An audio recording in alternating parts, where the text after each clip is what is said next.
오늘은 하나님께서 만드신 가정에 대해서 말씀을 통해서 배울 거예요.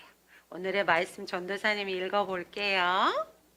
하나님이 자기 형상 곧 하나님의 형상대로 사람을 창조하시되 남자와 여자를 창조하시고 하나님이 그들에게 복을 주시며 하나님이 그들에게 이르시되 생육하고 번성하여 땅에 충만하라. 창세기 1장 27절부터 28절 상반절 말씀. 아멘.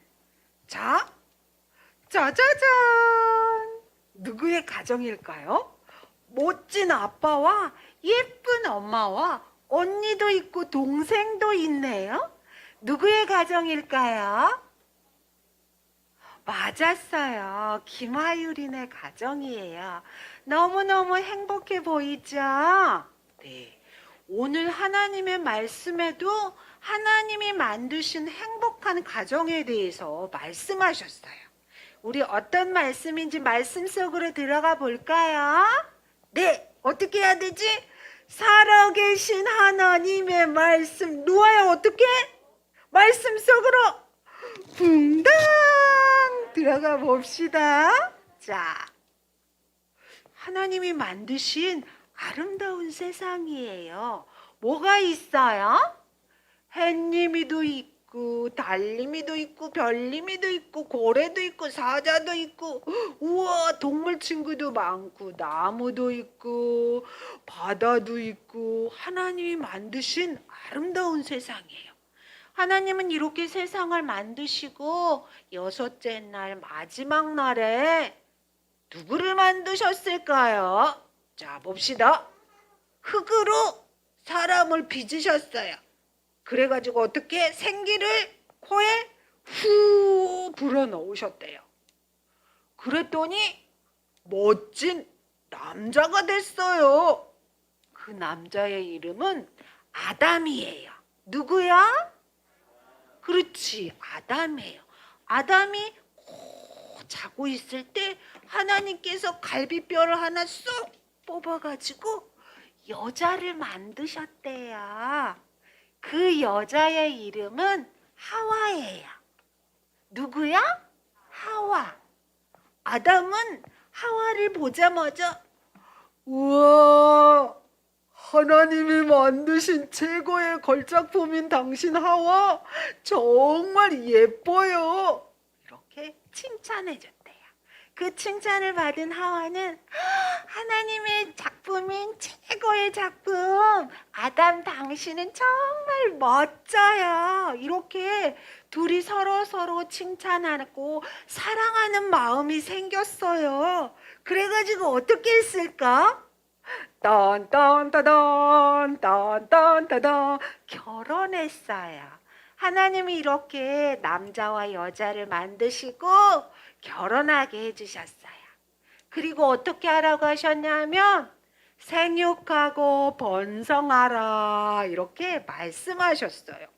생육하고 번성이 뭘까요? 엄마 아빠가 사랑해서 아이를 낳고 행복하게 살아라 이런 말씀이에요.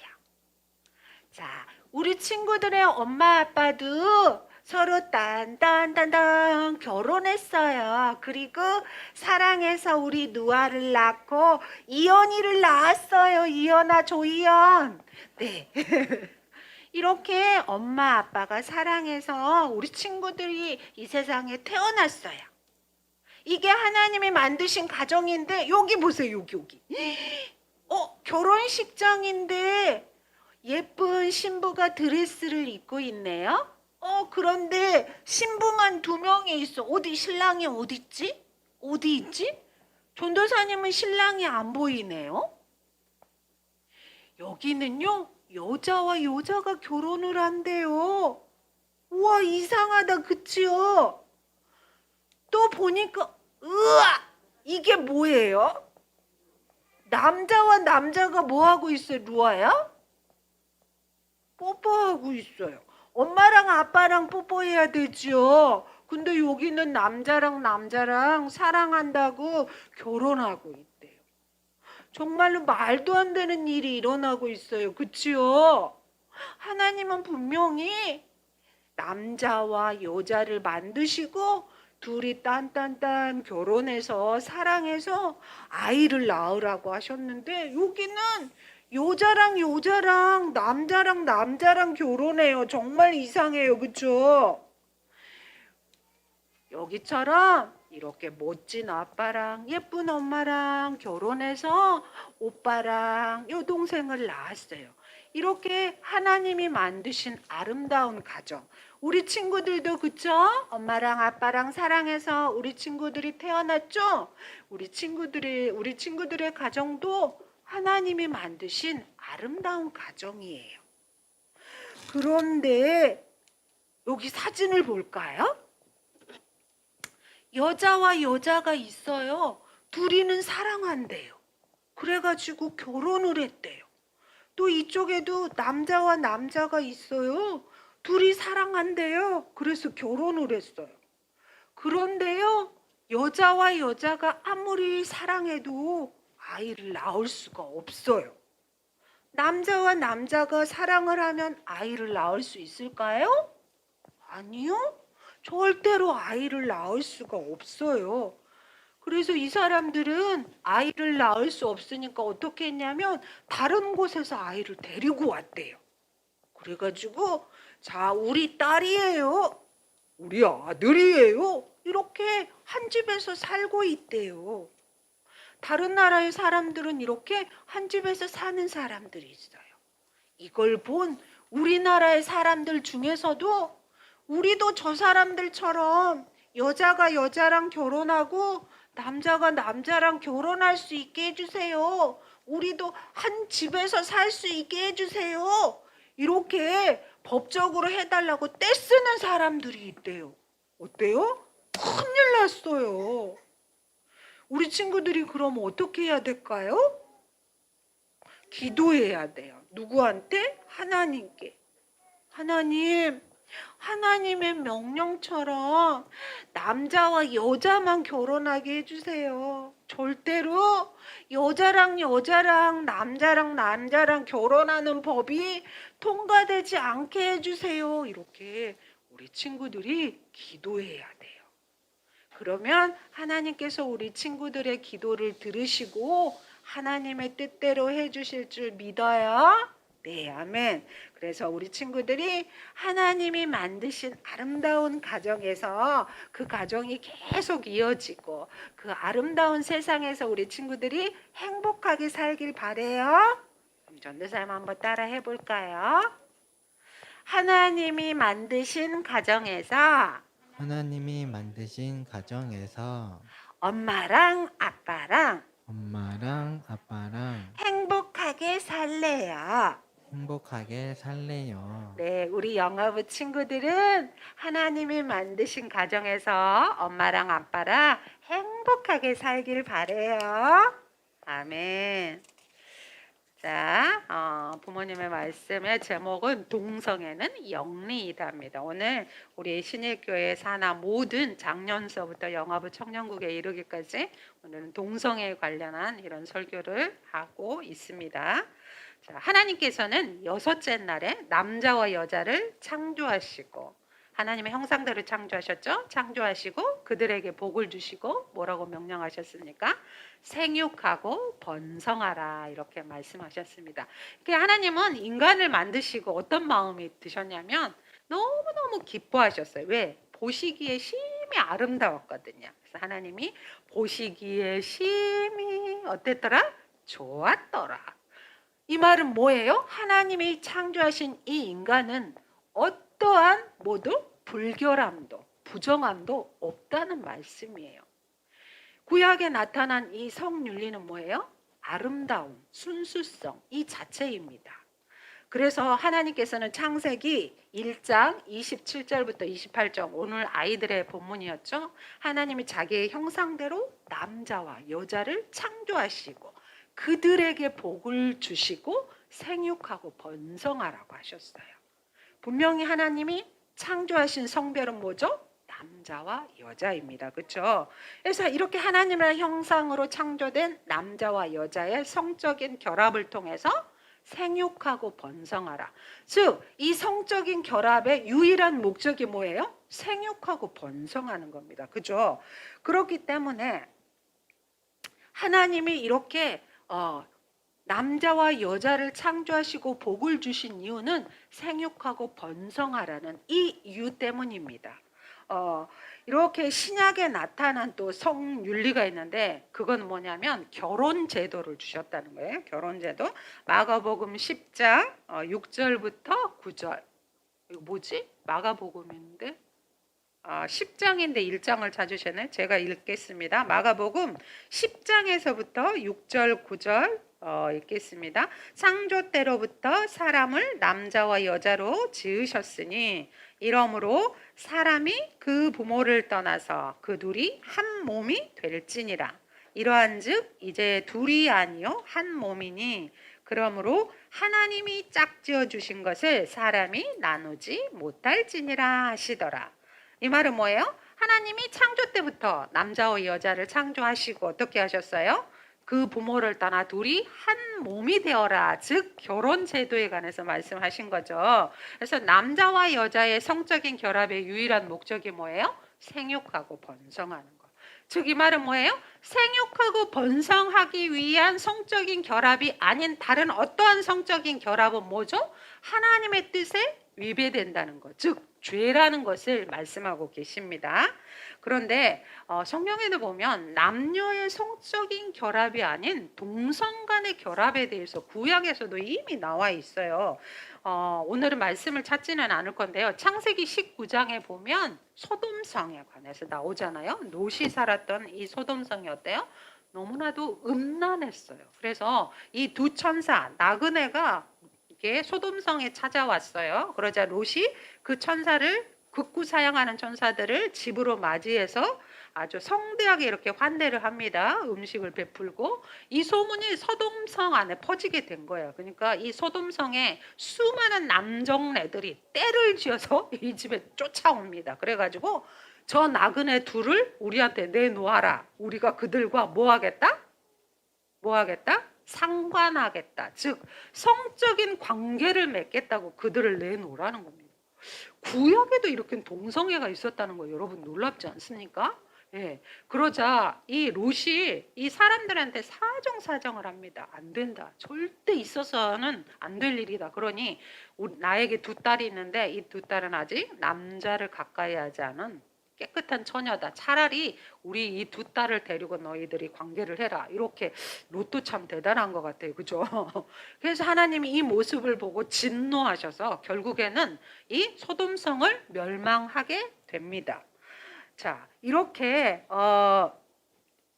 구약에서도 동성애가 나왔는데 하나님께서는 레위기에서 동성애에 관해서 어떤 말씀을 하셨냐면 레위기 20장 13절 말씀 우리 한번 같이 읽어보실까요? 시작. 누구든지 여인과 동침하듯 남자와 동침하면 둘 다 가증한 일을 행함인즉 반드시 죽일지니 자기의 피가 자기에게로 돌아가리라. 하나님께서는 분명히 남자와 여자가 동침을 해야 되는데 남자가 남자와 동침하면 가증한 일이니까 어떻게 하라? 반드시 죽여라고 하셨어요. 동성애를 한 자들을 반드시 죽이라고 하셨어요. 이 구약에 있었던 동성애가 신약에도 있어요. 신약에 오늘 제가 본문 말씀으로 선택했던 말씀인데요. 로마서 1장 26절부터 27절 말씀 같이 읽어보실까요? 시작. 이 때문에 하나님께서 그들을 부끄러운 욕심에 내버려 두셨으니 곧 그들의 여자들도 순리대로 쓸 것을 바꾸어 영리로 쓰며 그와 같이 남자들도 순리대로 여자 쓰기를 버리고 서로 향하여 음욕이 불릴 듯하며 남자가 남자와 더불어 부끄러운 일을 행하여 그들의 그릇 때문에 상당한 보응을 그들 자신이 받았느니라. 이 말씀 뭐예요? 성적인 타락을 얘기하고 있는 거예요. 분명히 성적인 결합은 남과 여의 성적인 결합이 돼야 되는데 여기 보면 26절에도 여자와 여자가 27절에도 보면 남자가 남자와 남자가 막 음욕이 일어나서 부끄러운 일을 행했다는 거예요. 이렇게 노마서에 이렇게 분명히 나타났는데 이것은 정말 이 동성애가 구약 그 고대로부터 신약 지금 현대에 이르기까지 이렇게 뿌리가 뽑히지 않고 계속되어 내려오고 있다는 것을 말씀하고 있는 것입니다. 자, 하나님께서는 분명히 남자와 여자를 창조하신 건 뭐예요? 그들의 어떤 신체적인, 성적인 이런 차이가 있잖아요. 그 매력을 보고 서로 사용하도록, 관계하도록 이렇게 만들어 두신 건데 이 동성애자들은 그것을 어떻게 해요? 고의적으로 바꾸어서 거꾸로 사용하는 거예요. 남과 여가 성적인 결합을 해야 되는 게 순림에도 불구하고 이들은 여자와 여자가 남자와 남자가 이걸 거꾸로서 바꿔서 영리로 사용하고 있다는 것입니다. 그래서 학계에서는 이제 왜 이렇게 자꾸 동성애가 생기느냐 그 원인을 이제 파악을 했잖아요. 원인을 살펴본 결과 뭐 여러 가지 요인이 있습니다만 이 동성애자들이 가장 주장하는 요인은 뭐냐면 생물학적 요인을 들고 있어요. 즉 동성애는 선천적이다 이렇게 주장을 하는 거예요. 이렇게 주장을 하니까 이제 학자들이 그 연구를 했어요. 그래서 90년대 초반에는 몇몇의 학자들이 이거는 우리가 이렇게 살펴보니까 이거는 선천적인 요인이 맞는 것 같다 이렇게 발표를 했었다네요. 근데 2000년도에 들어와서 그 어느 누구도 동성애가 선천적인 요인이다 이렇게 발표한 사람이 아무도 없다고 합니다. 그래서 2019년에 이 8월에 사이언스지에다가 이 학자들이 동성애자 48만 명을 대상으로 조사를 해봤대요. 과연 동성애가 유전적인가?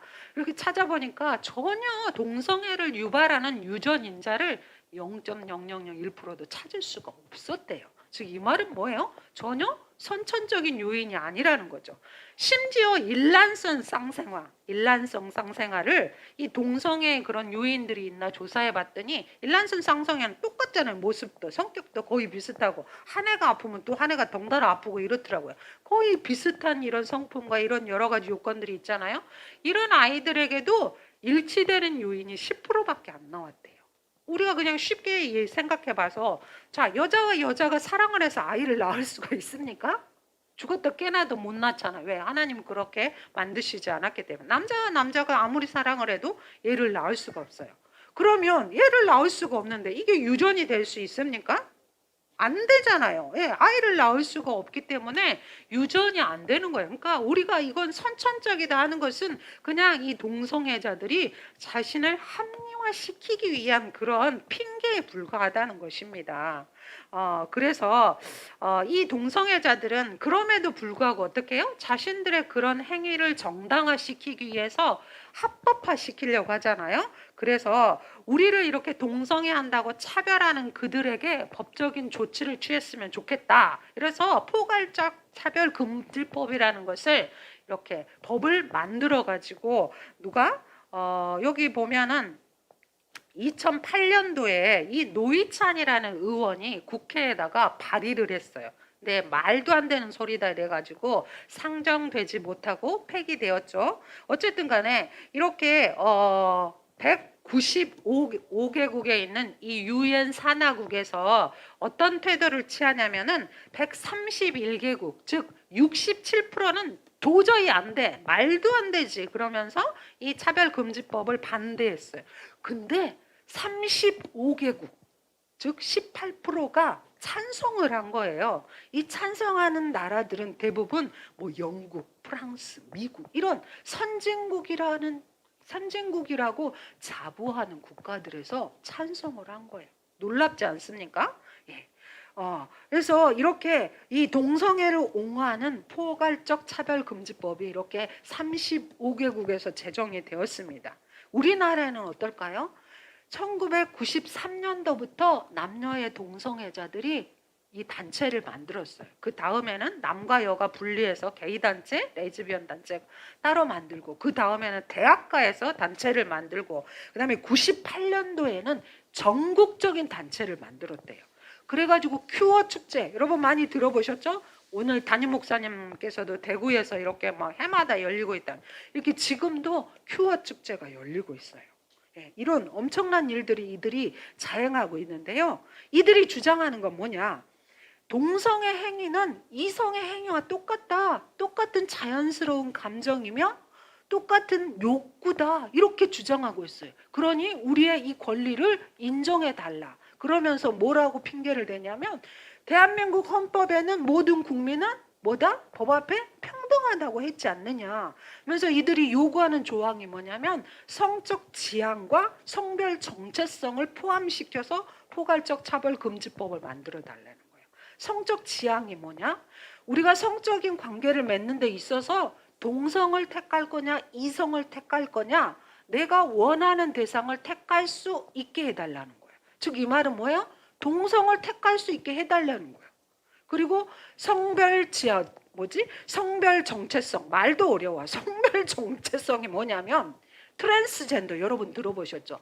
내 부모님으로부터 물려받는 생물학적인 나의 성별은 여성이에요. 근데 나 이 여성이 마음에 안 들어. 남성이 되고 싶어. 그러면 바꾸는 거예요. 내 성을 내 맘대로. 어느 날은 내가 여성이 됐다. 아 여성이 마음에 안 들어? 나 남성 할래. 남성 했다. 아 또 남성을 해보니까 마음에 안 들어. 반은 여자를 하고 반은 남자를 할래. 실제 이런 게 있대요. 젠더 중에 31개의 젠더 성별이 있답니다. 저는 그 성별 뭐가 있는지 자세히는 모르겠습니다만 어쨌든 이렇게 우리가 원하는 성을 선택할 수 있게 해달라 이렇게 법으로 만들어 달라고 매해마다 이렇게 요구하고 있다는 것입니다. 참 말도 안 되죠. 그래서 이렇게 서구 사회는 지금 35개의 나라가 이 차별금지법을 통과해서 시행을 하고 있는데 이 폐단이 뭐냐? 첫 번째는 종교적인 탄압이에요. 이제 저처럼 이렇게 강단에 서서 그거 동성애는 하나님의 창조 질서에 어긋납니다. 이렇게 말할 수 없다는 거. 말하면 어떻게? 죄가다. 체포해 간다는 거죠. 또 두 번째는 뭐냐? 가정과 교육이 파괴된다는 거예요. 가정에서 아까 우리 아이들 그림에서도 봤듯이 여자와 여자가 결혼을 했어요. 아이를 입양해 왔어요. 그러면 여자 한 사람은 엄마 한다고 칩시다. 아빠는 어디 있어요? 누구를 아빠를 할 거예요. 그러니까 이들이 주장하는 호칭이 뭐예요? 부모 1, 부모 2. 이렇게 말도 안 되는 호칭을 한다는 거예요. 이렇게 가정이 파괴가 돼요. 교육, 학교에서도 가르칠 수 없어요. 성교도 막 짐승하고 하는 이런 성교도 막 아이들을 가르친대요. 동성 간에 하는 성교도 학교에서 가르친대요. 유치원에서부터. 여러분 가만히 이 모습을 보고 계시겠습니까? 우리가 가만히 있어서는 안 돼요. 그 부분은 좀 이따 합시다. 그리고 성별이 파괴되는데 이 트랜스젠더. 그러니까 내가 지금 여자인데 나는 남자가 하고 싶은 거예요. 그럼 제가 남성 화장실 막 가는 거예요. 어떤 남성은 자기가 여성을 하고 싶은 거예요. 그래서 내 이 외형적인 모습은 남성인데 여성 화장실 간 거예요. 그러니까 막 어떤 여성이 기겁을 해가지고 그거를 신고했어요. 근데 이 여성에게 벌금이 7,000달러가 나대. 이 사람은 자기가 남성이지만 여성을 한다고 했다. 그러니까 법적으로 처벌할 수 없다. 오히려 너를 법적으로 처벌해야 된다. 이러고 벌금을 내고 어떤 트랜스젠더는 여성 화장실에 들어가가지고 막 그 5세 여아를 막 성폭행하기도 하고 또 심지어는 이제 이렇게 체육에 관련한 이런 대회를 하잖아요. 세계적으로 올림픽이라든지 월드컵이라든지 이런 행사를 나가면 자기의 모습은 남성인데 자기는 여성이라고 주장하고 여성들과 같이 게임을 하는 거예요. 스포츠 경기를. 그래가지고 당연히 체력적으로 남성이 우월하잖아요. 맨날 자기가 이길 수밖에 없잖아요. 그러니까 이 동성애는 어떻게 보면 여성들이 더 많은 피해를 입을 수밖에 없다는 거죠. 이렇게 이 동성애는요, 이 폐단이 종교적인 탄압, 교육에 또 가정의 성별에 이런 엄청난 폐단을 피해를 많이 가져옵니다. 그렇기 때문에 우리는 절대로 찬성하면 안 됩니다. 이 동성애는요, 중독성이 얼마나 강한지 한번 동성애에 빠져들면 헤어나올 수가 없대요. 나는 혹시라도 빠져나오고 싶어도 내 파트너가 이 성적인 파트너가 계속해서 유혹하면 거기에 이끌림을 당해서 나올 수가 없다는 거예요. 그래서 우리 아이들이 어떻게 해야 될까요? 아예 이 동성애를 경험하지 못하게 해야 돼요. 수시로 우리 부모님들이 아이들과 대화하고 아이들을 살펴서 즉시 차단을 시켜줘야 돼요. 또 한 가지는 우리 부모님들이 어떻게 정말로 부부가 연합하고 사랑하는 모습을 보여주셔야 돼요. 담임 목사님들 설교 중에 어떤 간사 얘기를 들었어요. 간사의 간증 얘기. 그 간사가 어려서 성폭행을 당했어요. 아마 부모님들 서로 별로 행복하지 않는 모습을 보여주셨던. 그러니까 이런 남자에 대한 증오심이 있었대요. 그래서 그 남자의 증오심의 반발로 어떻게 여성을 더 좋아하게 됐다는 거예요. 그러니까 우리 부모님들이 어떻게 해요? 가정에서 정말 아이들 앞에서 사랑하는 모습을 보여줘야 돼요. 아, 엄마와 아빠, 남자와 여자가 저렇게 사랑을 해야 되는구나를 보여주셔야 돼. 그래야 동성에 대한 관심 이런 걸 아예 생각조차도 안 할 수 있다는 것이죠. 자, 하나님께서는 분명히 동성 간의 성적인 결합을 막으셨습니다. 심지어 뭐라고? 죽이라고까지 하셨습니다. 그러니까 우리 부모님들은 절대로 차별금지법이 통과되지 못하도록 철저하게 막으셔야 됩니다. 아, 차별금지법 잘못됐어. 그냥 이렇게 생각으로만 품지 마시고요. 적극적으로 솔선하여서 행동으로 옮기셔야 됩니다. 그래서 우리 부모님들이 먼저 하나님의 창조 질서가 잘 유지되도록 절대로 차별금지법이 통과되지 못하도록 하나님의 도우심을 구하고, 우리 교회도 현수막을 이렇게 걸었잖아요. 교회 앞에다가. 그렇듯이 우리 부모님들도 국민청원을 해야 된다 그러면 하시고, 어디 내가 아시는 분의 조금 정치적인 이런 일을 하신 분이 계신다 그러면 우리의 반대 의견을 적극적으로 내세워서 이게 철저하게 잘못됐고 이 폐단이 어떻다는 것을 계속해서 강조하셔서 우리나라에 정말로 절대로 차별금지법이 통과되지 못하도록 앞장서시는 저와 여러분들이 되셔서 우리 자녀들이 정말로 정결하고 건강한 나라에서 살아갈 수 있도록 우리 또 부모 세대가 그런 나라를 물려줘서 우리 아이들이 이렇게 아름답고 행복한 세상에서 살아갈 수 있도록 우리가 힘쓰는 그러한 영아부 부모님들과 선생님들이 되시기를 간절히 소원합니다.